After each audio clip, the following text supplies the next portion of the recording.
Coaches Weekly. I'm CJ Sellner here with head women's lacrosse coach Brian Patterson. Coach, just the one game before the Easter holiday, but it was a competitive match against a very good IIT team that you talked about before that was very, very fast. Especially in that first half, I thought your girls just really kind of came out and really were going punch for punch with them.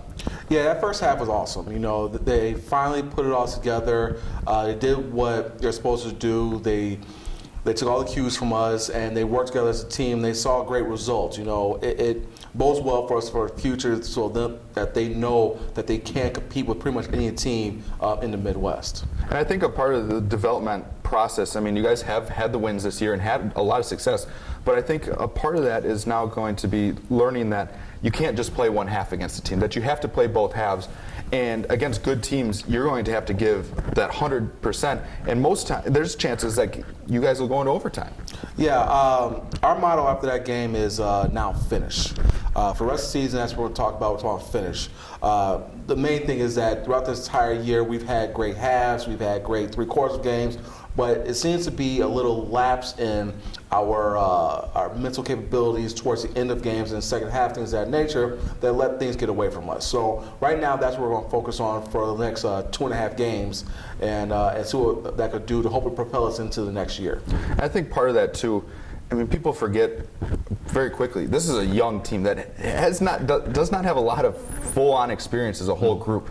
So I think a part of the development process is just gaining experience in those close games. And I think this year as a whole that the girls have had a lot of growth, especially in competitive games against the top teams. Yes, you know, it's all a growing process. You know, to be in year 2 with a team that literally, aside from 2 players, has played 2 years or less in this sport is a great sign for the future. You know, we pretty much return everybody next year. Unfortunately, we lose a couple of players, especially big players in Anna Keller and Melissa Franco. But with the people that are bringing in next year, along with people we're going to bring back, we should be a big force in this conference from next year on into the future. Now this year you take on a predominant team, a force in this conference, if you will, in Concordia, Wisconsin, a rivalry game. It's one of those teams that have been around and they've had a lot of success. And you guys have shown you can handle teams that have had success. It's putting that complete finishing effort on those games. Exactly. Like this year, this game's gonna be tough. I'm not gonna sugarcoat that at all, and the players know it's gonna be tough. But it's not gonna be to a point of where we should feel that they're gonna be overmatched or just dominated from the opening whistle. If we play our game, we protect the ball, we do things the proper way, play aggressive, play physical, we're gonna go out there and shock the team.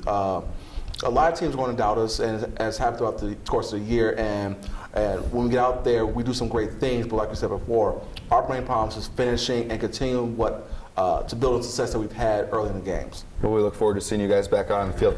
Cougars take to the field this week against Concordia, Wisconsin. You can always find the live feeds about women's lacrosse at CUCougars.com.